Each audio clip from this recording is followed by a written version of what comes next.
Mas, Vanice, assim, se a gente pudesse fazer um panorama geral de quais foram as principais mudanças no campo de despesa com pessoal que foram adotadas pela Lei Complementar 173. Porque ela é meio heterogênea, ela tem tanto regras permanentes como regras temporárias, né? Eu queria que você falasse um pouco sobre esse panorama geral da Lei Complementar nas despesas com pessoal. Tá, vamos lá.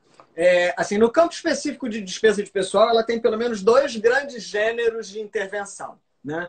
Você tem lá a intervenção empreendida pelo artigo 7º da Lei Complementar 173, que reformula o artigo 21 da Lei de Responsabilidade Fiscal, né?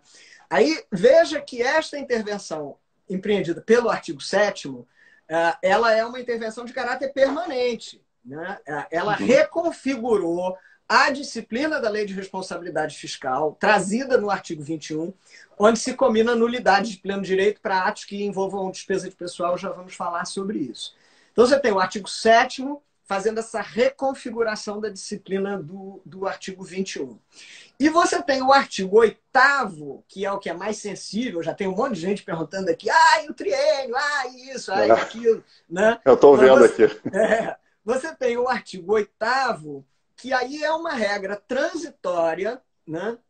Limitou ou interferiu numa série de atos geradores de despesa de pessoal, e esta é uma regra para se aplicar até 31 de dezembro de 2021, né?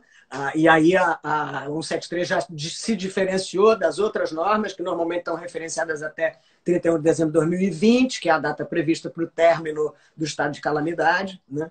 Então, você tem no artigo 8º uma regra que é transitória. Olha, até 31 de dezembro de 2021 está proibido aquele conjunto de condutas. Assim, aí isso já gera uma primeira dificuldade, uma primeira mistura na compreensão, né? Porque aí as pessoas não sabem bem qual que é transitória, qual que não é transitória e tal. E aí, assim, primeiro arranjo de cabeça é esse, artigo 7º, regra definitiva, reconfigura o artigo 21 da Lei de Responsabilidade Fiscal.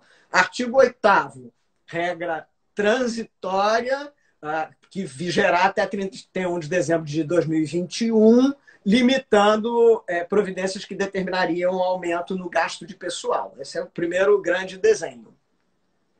Exato.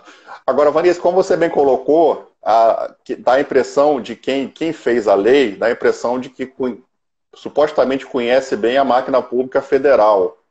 É como se fosse uma lei meio que pensando no servidor público federal. E aí isso gera aquele questionamento que a gente sempre tem quando é editada uma lei como essa, que acaba afetando intimamente também, diretamente, servidores municipais e servidores estaduais. Surge antigo questionamento: até que ponto haveria legitimidade para a União Federal fazer isso, considerando que nós temos o artigo 24 da Constituição, que fala da competência da União Federal em matéria de direito financeiro, mas apenas no que se refere a normas gerais.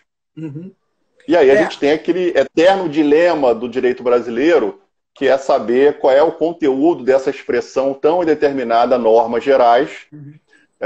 E aí eu queria te perguntar isso, quer dizer, porque eu tenho certeza que isso vai ser ventilado, até que ponto haveria legitimidade para que a União Federal, por meio de uma lei complementar de normas gerais, que é realmente o instrumento para a União ditar normas gerais de direito financeiro, mas até que ponto a União Federal não foi tão detalhista de forma a atingir servidores estaduais e municipais, que a gente poderia questionar uma eventual legitimidade, considerando que seria praticamente uma norma específica e não uma norma geral, portanto haveria um problema aí de inconstitucionalidade por invasão da União do campo de legislação de estados e municípios. Como é que você vê esse questionamento?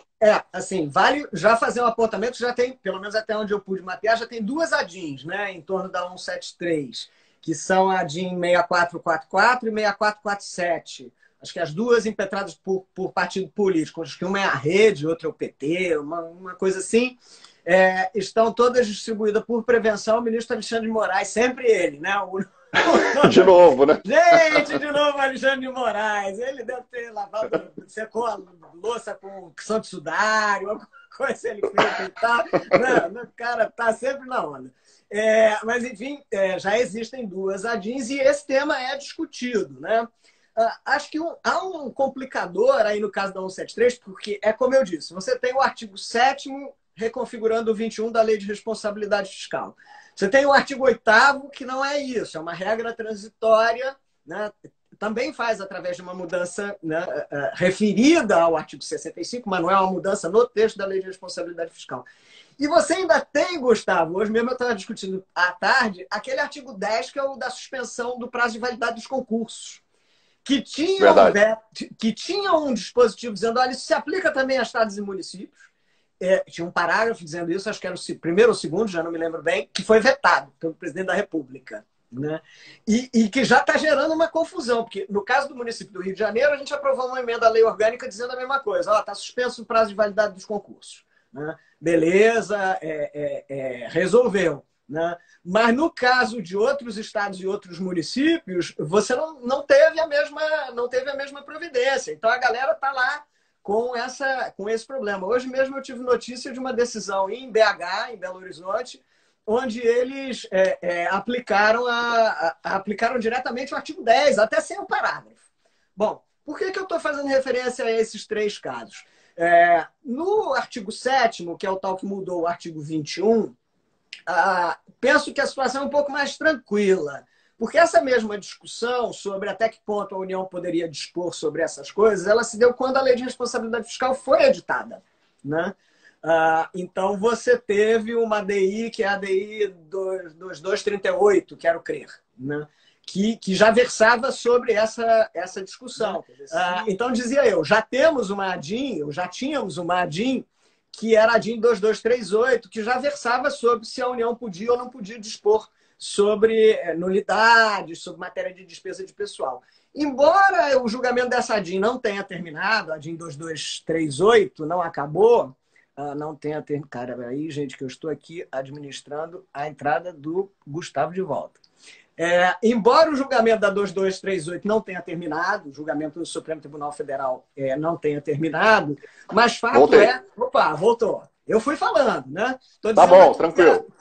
Estou dizendo aqui que a 2238, que era a DIN, que já versava sobre o texto original da Lei de Responsabilidade Fiscal, já trazia um pouco essa discussão. E essa discussão não sensibilizou. Quer dizer, o Supremo, do ponto de vista do reconhecimento da competência geral da União para dispor sobre matéria de direito financeiro, e que isso pudesse compreender a despesa de pessoal, ok, o Supremo disse que sim. Né? Tem outras coisas que estão sendo discutidas, né? Irredutibilidade de vencimento, a reserva de iniciativa dos outros poderes.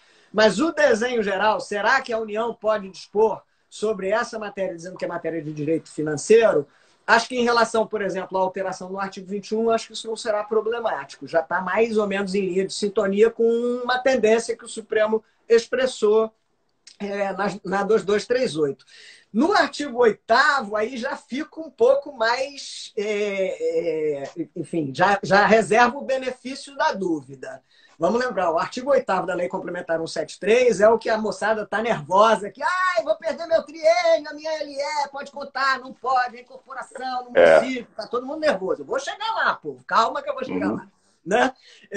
Mas no artigo 8º, quer dizer, você tem uma implicação sobre, quando menos, os efeitos financeiros de cláusulas estatutárias remuneratórias, né?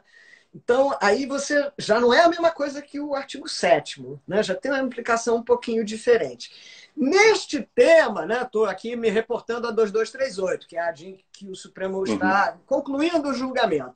O que tem de mais perto na 2238, nessa matéria de poder repercutir no pé de contra-cheque, como a gente dizia, né, na SMA, o que tem de mais perto disso é a cláusula que previa a possibilidade da redução de jornada de trabalho e de remuneração, no texto original da Lei de Responsabilidade Fiscal. Nesse tema, o tribunal está divididíssimo. Tanto que o julgamento foi suspenso esperando o voto do Celso de Mello, que estava de licença, né? Uhum. E aí você tem várias posições, né? Por exemplo, o Fachin disse, olha, não pode porque altera a irredutibilidade de vencimentos. A Carmen Lúcia disse, reduzir a jornada pode, porque isso não altera, não afeta a irredutibilidade de vencimento, mas reduzir a remuneração nominal, isso não pode. Aí o tribunal está dividido. Então, assim, o que o tribunal dirá sobre o artigo 8º? Já não sei, já não acho tão tranquilo que o tribunal dirá, claro, é constitucional, vamos embora, né?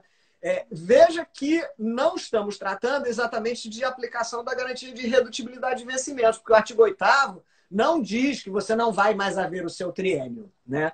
Ele suspende o cômputo do tempo para fins de aquisição de alguns benefícios que a gente comentará depois. Mas isso já é uma coisa mais delicada. E o último ponto, esse do artigo 10, enfim, com o veto da extensão a estados e municípios, a questão, a rigor, não se pode. Vamos ver se a Câmara derruba, né? Mas nesse tema, aí eu acho que a União não tinha nada que falar mesmo, não. Como é que a União vai definir que suspende o prazo de validade de concurso de Estado e município? Isso é problema do Estado e do município, né? Quem quiser suspender, faça como nós fizemos aqui no município do Rio de Janeiro. Aprova a sua lei complementar e suspende. Nós aprovamos complementar porque é o status previsto no nosso sistema, mas aprove a sua lei e suspenda.